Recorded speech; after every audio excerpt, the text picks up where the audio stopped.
everybody. Welcome to PCG Podcast Studio. And we're here with a very special guest today, who I'm a big fan of her songwriting and her artistry, Paige King Johnson. Hi, Paige. How are you? Good. It's good to see you. I know. We don't get to see each other. We get to talk every once in a while. We get the Zoom. We do.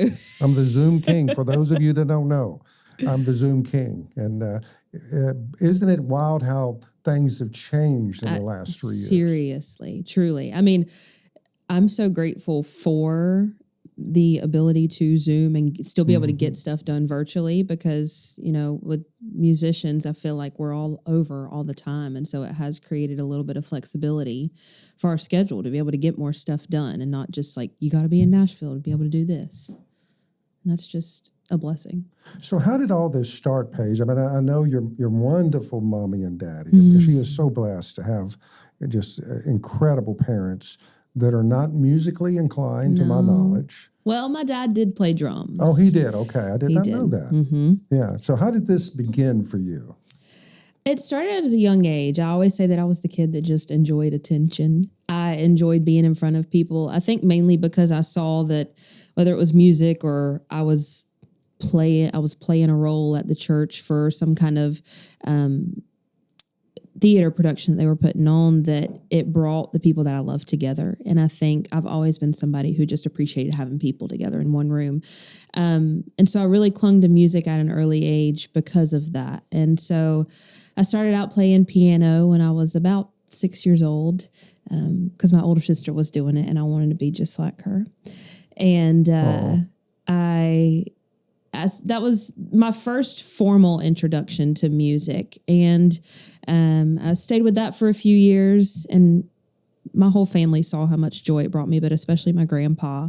He saw how much light music brought to my world. And so that Christmas, when I was 10 years old, he bought me a guitar for Christmas. And it was a huge surprise to me, and I was so grateful for it. And he pushed me to start taking guitar lessons then.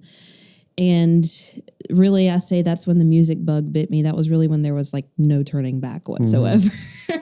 And the following Easter, my granddad actually passed away. And so I kind of took that as my sign from the Lord and from him that, you know, music was maybe something that was supposed to be a little bit more in my life. And so I'd started putting my head down in my guitar lessons and really started trying to play everywhere I could, whether it was at church or backyard barbecues or local festivals. And that was really kind of when I started everything, was as a 10-year-old, just not knowing what the heck I was doing, but I was doing it.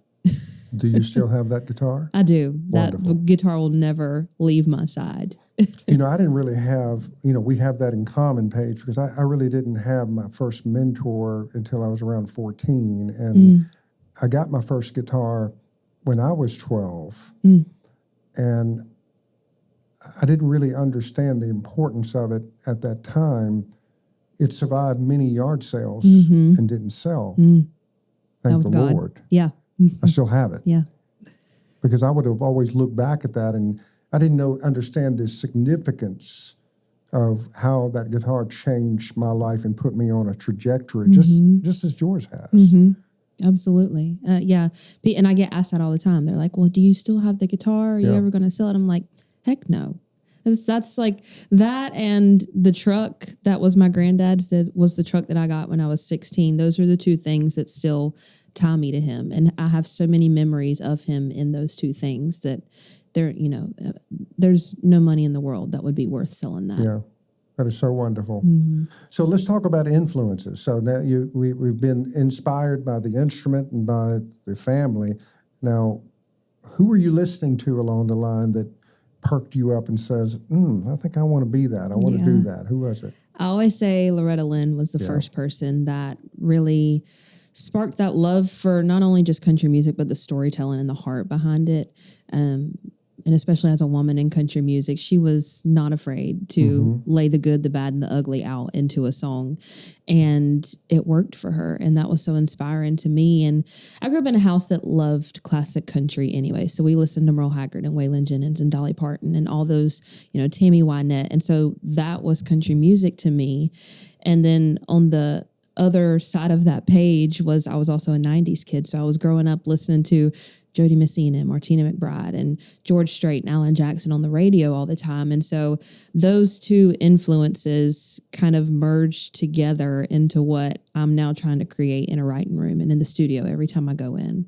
How do you come up with your ideas for your songs? I mean, what inspires you to do that? Where are you on that? And I remember Maxie Barnes, God bless his soul, who's one of the greatest traditional country writers of all time, was a dear friend of mine. And I asked him the same question one time, and where his creative spot was on a riding lawnmower. And I said, well, I would never win on that one because I wouldn't be able to remember it. And he just had a photographic memory about the melody. And when he'd get done mowing the yard, he'd go to his office and pen and paper and guitar. And it's the way that happened. So do you have any method, or what would you say that is? Well, I tell people all the time that if you're going to be a songwriter, you have to be so open to everything that's coming at you, and you have to be able to take it all in as it's coming. And for me, I do find that the most inspiration will come whenever I'm on a walk, because that is the only place that I let myself just completely unplug. Sometimes I'll even just leave my phone at home just so I don't have the excuse to get on it and answer emails while I'm walking or something. And I'm such an outdoor person, and my mother-in-law says this all the time, and it's so true, that she says she's solar powered, and I'm the same way because I have to get outdoors, and that is usually when ideas will start coming to me. So in the instance that I do have my phone, I'll just pull it out and like sing into my phone, and people looking at me are probably thinking, what in the world is this girl doing? But that is where it comes from, and it can be a random thought. It can be something that you hear on a television show that you're watching. It can be something that you read in a book. If I release a breakup song, people will be like, Paige, is everything okay in your life? I'm like, yes, not everything that every artist releases is their story. It's just somebody's story that they've heard along the way. And I think that's the beauty in being a songwriter, is that we get to walk into a room every day and we get to tell a different story. It doesn't have to be our story, but we can tell a different story. And, not everybody gets to do that as a job. That's cool. Yeah. Your current record, I Thank God, and music video is so exceptional. And I've actually seen you in concert when you performed that song and just watched the way the audience was so affected by it. And it was very, very moving. Yeah. Yeah. So how did that inspiration come with that as an example? It was a song title that was brought to me by my friend Mike Astrakin. We wrote a lot of the songs on the record or the album that came out in 22. And he came into the room. It was July 2022.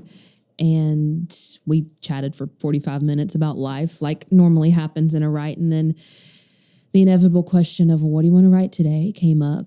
And he said, well, I've been saving this title for you, and I think it may be something that may be your story. If you don't like it, that's fine. We can move on. And he said the song would be called I Thank God. And I was like, I don't care what else you brought today. That's absolutely going to be the story that we write.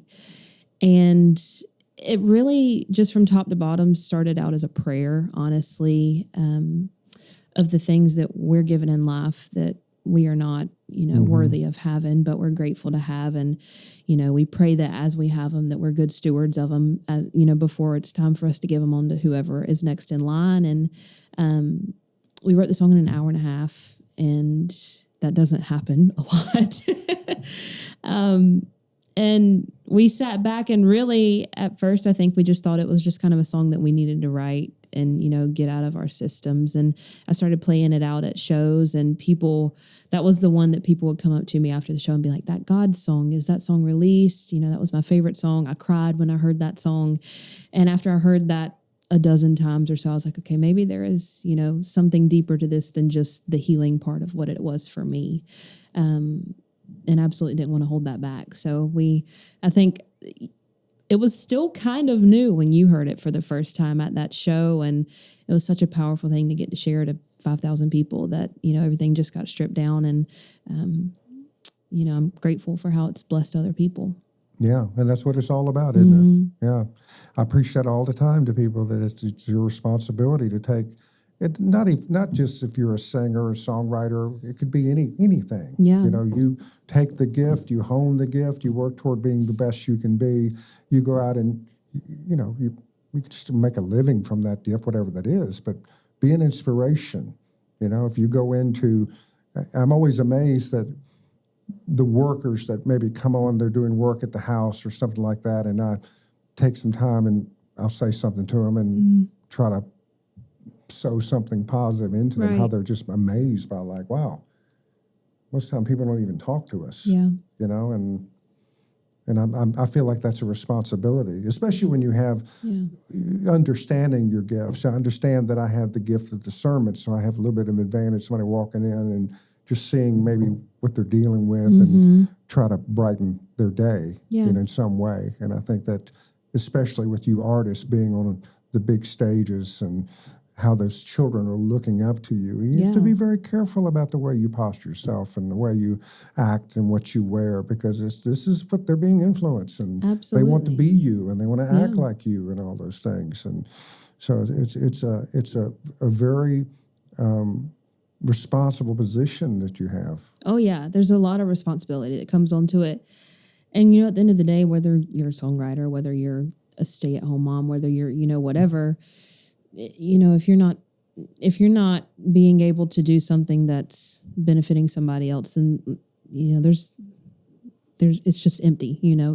And so if I can't give back to the people that have poured into me from the very beginning, but also the people that are put in front of me every single night, then, you know, there's no purpose and there's no benefit that's going to come back to me at the end of the day. And, you know, that's important to me. You know, people ask me all the time, they're like, are you scared to share your faith or to be, you know, a positive light and not, you know, follow down the path of, you know, X, Y, and Z? And I'm like, it doesn't scare me one bit. I ain't got an answer to anybody except for the man upstairs one day. That's exactly and right. I can make everybody on this earth mad, but as long as he's okay with what I'm doing, then I'm good to go. Amen. You know, we're sitting here with Paige King Johnson live at the PCG podcast studio. Paige, I have so much respect for you and your work ethic, and it's been times that I feel like you need to write a book about it. I mean, you're such a little businesswoman, and it's more than talent, guys. You got to have some business acumen about yourself. You have to have some drive about yourself. You have to have organization about yourself. You have to follow up. And what advice would you give to another aspiring artist out there to kind of help them to grow in their business? Yeah.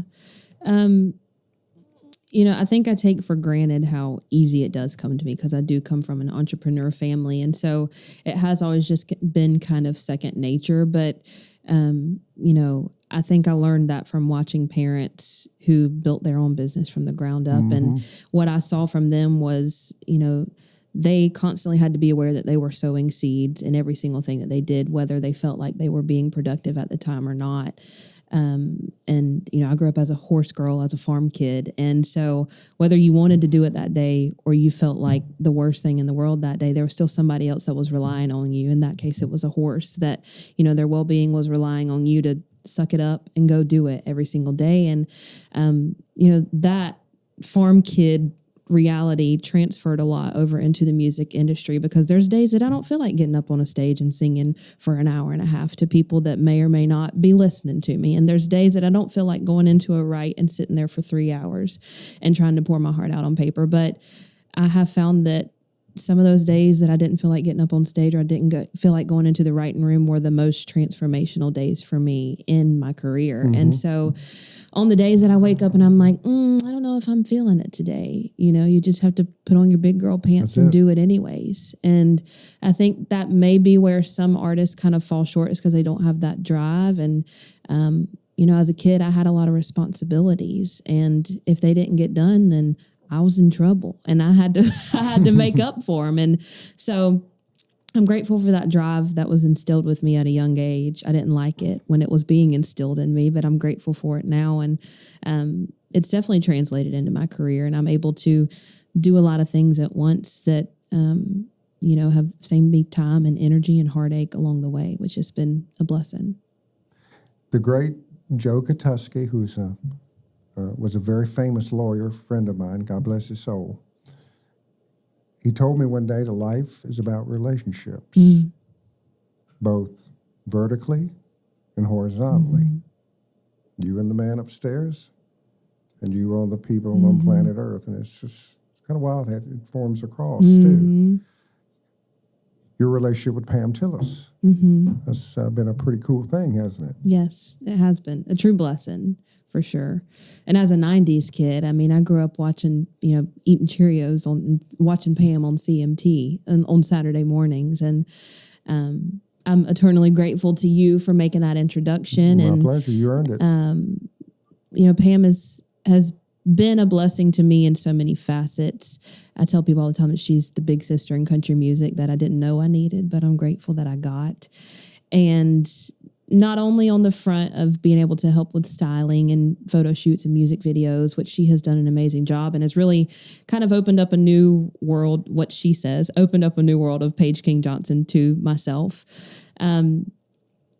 But she's also just mentored me so much in, what it means to be a woman in this industry and, how to look after yourself and how to develop yourself as an artist yourself and be able to block out the outside noise of all the chatters of everybody else's opinions. And, she shared some things that have been hard for her along the way and hoping that, maybe I can go a little bit on that in my journey. So I'm grateful to her and, still pinch myself whenever Pam Tillis's name comes up on my phone, or she texts me. I'm like, what is this? What is happening? Yeah, she's so versatile. I mean, she's so good.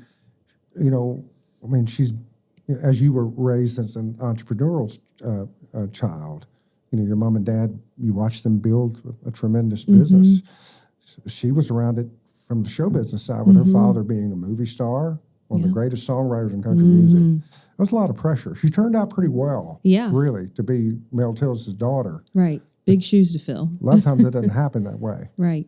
And she's just so wise to the world. And I love the way that Pam loves sewing into you and just watching her. She just enjoys it. And it gives her, it's fun being a mentor and being able to sew into somebody that really appreciates it and grasps it. Right. It always means, I remember coming up because I was fatherless and I didn't have it was rough as a child, but I think one of the things I had going for me was, number one, ambition, but number two, I was hungry to learn. So when people tried to sew into me, I was all, and they enjoyed it. And I see that same thing with you and Pam in your relationship. Well, she has so much to offer too, because everything that she's done behind the camera for me has translated so well because she spent so much time in front of a camera. And so she's able to articulate things to me because she's been in my shoes and knows, okay, what do I need to tell her so that she knows what I mean? Even, turn your head this way or come at me this way, or in the studio of, hey, think about this while you're trying to give this vocal and your tone will change. Like all these different things. She is such a good mentor because she's been in those shoes before. And I think, in some cases, people may think that they're qualified to be able to tell you, do this, this, and this, and this. But you really believe Pam because she's got proof in the pudding in all ways possible to be able to, she's more than qualified. Well, I remember one of my sons was I got them in the mosh pit at the CMA, and they were so excited. And, so they had to get there super early, and they got to kind of look over at all the celebrities being, seated, that type of thing. And I don't know that my son knew the respect that Pam Tillis had in the artistic community, because he called me after the show and he said, man, when Pam came in, she had somebody walk her to her seat, and every celebrity in there came over to her and paid respect to her. And she was one of the only ones that I saw that happen with, because she's just such a universally friendly, do anything in the world for you type of person. Oh, yeah, absolutely. And it exemplifies the way you're supposed to do that. Another example is Dolly Parton. Lord, we could talk about her all day. Oh, I love Dolly. Oh, my gosh. She just did it right. I mean, it's just incredible. Everything about that woman. I'm still waiting on that introduction, by the way. It's a little harder with Dolly, though. She is wonderful. You need to meet Kent Wells, her producer, too. He's a good guy. He could help link that up, too, because he's on the daily list with her. Oh, yeah. But everything that you guys have a lot of the same qualities. She's a very hard-driven, entrepreneurial, work. Oh gosh, yeah. You know, you just can't say enough good, and just put herself in a position she can go out and really help others, and she always has. And that's where the blessing comes, and I know that's where you're heading for. You know, you're really the triple threat, and I love to see how you're blossoming even today. Look at the way she's handling herself here, guys. I mean, the poise and the response and the being comfortable. You know, that's a whole nother career you have as a spokesperson, and I know you're starting to do some of that stuff. Let's talk about that. Yeah, I recently got to add news anchor, I guess, to my resume as being a music correspondent for the NBC affiliate in Raleigh, near my hometown in North Carolina. And that was a new world for me.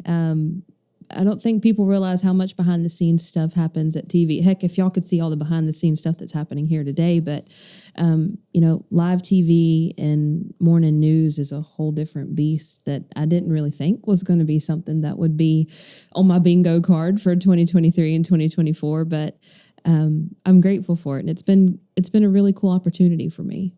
Yeah. And I've watched some of the segments on it. You just nail it. You're just such a natural at it. And I can run my mouth all day long. So you get it honestly, don't you? I love her daddy, but he's something else. Boy, he is on it, and he's got a great mind. Your father. Yeah. You know, he's very gracious too. He'll call me, Bernard, I need to ask you a question. He said, I'm not trying to step on anything. And I said, no, Jimmy. I said, usually when you have questions, they're good questions, and there's usually a good reason why you're asking. So go right ahead, brother. I love it when you do that. Oh yeah, he taught me to be a motor mouth for sure, and I'm grateful for it. Yeah. I wouldn't, you know, and that's the biggest reason people do make that comment a lot. They're like, Paige, you seem so comfortable on stage and so comfortable in front of a microphone or a camera, and I'm like, well, hey, that's years of having done it, but I was talking into a microphone at the age of 3 and 4. I mean, so it was normal for me. And I'm grateful that my parents were always going and doing stuff. And so we were in big crowds, and we had to speak to adults and know how to do that and hold ourselves together. And, you know, that's a big part of being an artist is there's a lot of, you know, spotlight on you outside of just being on a stage. And you have to be able to know how to hold a conversation with people. And I'm grateful for that. Yeah. So let's talk about what's next. What's coming? What's on the calendar coming? Well, a lot of new music. Spent a lot of the back half of 2023 in the studio, recording some new music, which I'm really excited about. You know, I think every songwriter, the next song that they write is always their favorite one and the one that they think is the best. And that was definitely the case with me. This new batch of songs I feel like are very special to me. One, you know, number one, but two, you know, I think with anything, they've continued to get better as I've, you know, continued to flex that muscle in songwriting. And so I'm excited about these songs and a lot of cool video projects to come with it as well.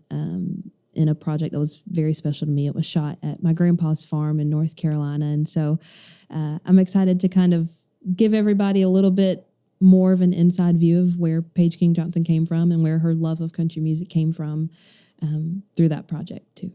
Wonderful. We can't wait. Yes. We're in the studio with Paige King Johnson right now. You can learn more about her at PaigeKingJohnson.com.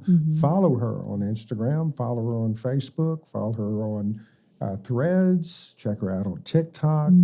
She is an aspiring, emerging artist out there in the world right now. Needs your support, and she's a good girl on top of that. Paige, I want to thank you for being with us today. Thank you for having me. Always. Yes. You know, we love you. We'll see you next time, guys. Bye-bye.